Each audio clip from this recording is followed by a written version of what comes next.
the good, the bad, and the gossip with John, Jay, and Rich. All right, Kyle, let's do some GBG. Okay, sounds good.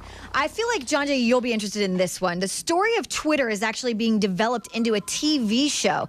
The show will be based on the tell-all book called Hatching Twitter, a true story of money, power, friendship, and betrayal. I like it. The book says it tells the behind-the-scenes story of the formation of the microblogging service, complete with the power struggles and betrayals of what happened. I have no idea who will be starring in it, but I do know that they're making it. That's it. Now, Beyonce's album was such a secret. Ryan Tedder says that he recorded a song with her, but had no idea it was actually going to be on her album until 90 minutes before it dropped. Wow. 90 minutes. So they didn't Boy, tell she people really were in kept that under wraps. I know. That story, I think, is going to change the music industry because the album came out last Monday night. It's already sold 1 million copies. Broken a lot of records. Making it the second biggest selling album pretty much of the year already within 10 days. It's pretty awesome. But, I don't know if this matters, but, I mean, they're not getting any radio play, which is what's the main, and the reason they want radio play is to sell records. So I guess they're going to eliminate the radio business. So good. All right, good. Good talk. On that note, I'll move on. What? Okay. GQ magazine just came out, and it sparked a little bit of a controversy. Now, I will say, before telling you this story, I didn't read the article that's the topic of conversation. Duck Dynasty, Phil Robertson, or Duck Dynasty star Phil Robertson, did an interview in there, and I guess he made some very anti-gay remarks. Since then, the show has put him on an indefinite hiatus. Uh-oh. And they've apologized for his remarks. Robertson himself released a very public apology saying he's a product of the 60s. He centered his life around sex, drugs, and rock and roll, and then he committed his life to Christ, and he was just sharing his opinion. He's still accepting of others, but he's sorry if he offended anyone. Yeah, I read what he wrote, and it's funny because the guy's an old guy. So it's like, the show is the show. Do you know what I'm saying? That falls right into character with who this guy is. So I don't see why people get so upset. I know, but they are upset, and they've put him on an indefinite hiatus. I can't say that word anyway. So does everybody have to be politically correct all the time? Well, these days, yeah, it seems like that.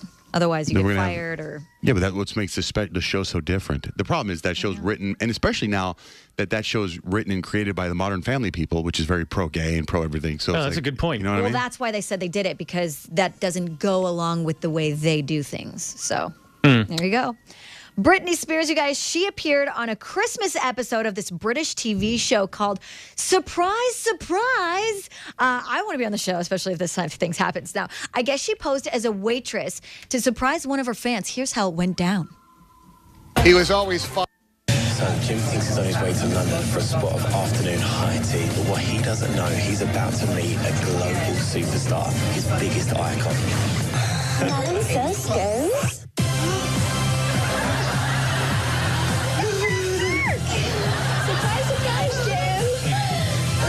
I know what a great uncle and brother you've been, so I wanted to give you a special treat. Oh, thank you.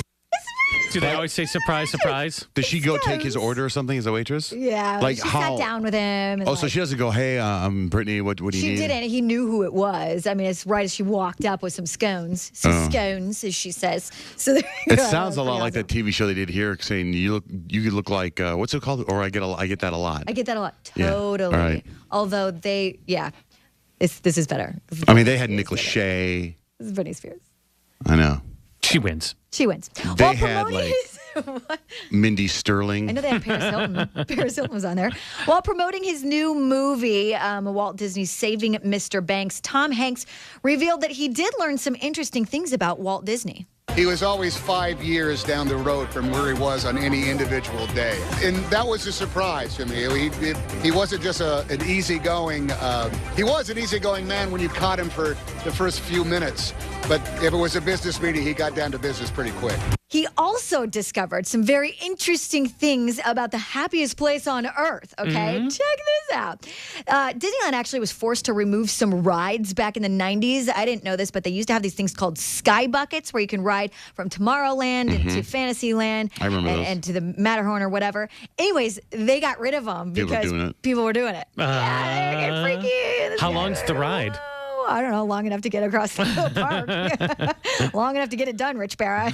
Sky bucket love. So much to the point where they had to get rid of them, which gives a whole new meaning to happiest place on earth. On that note, I will tell you on our website right now, johnjaneRich.com, if you go there, type in the keyword GBG, Beyonce released a video talking about the message behind her album, since we talked about that. And Katy Perry and John Mayer performed together last night on stage and shared a little smoochy smooch. You can see it for yourself, johnjaneRich.com, keyword GBG.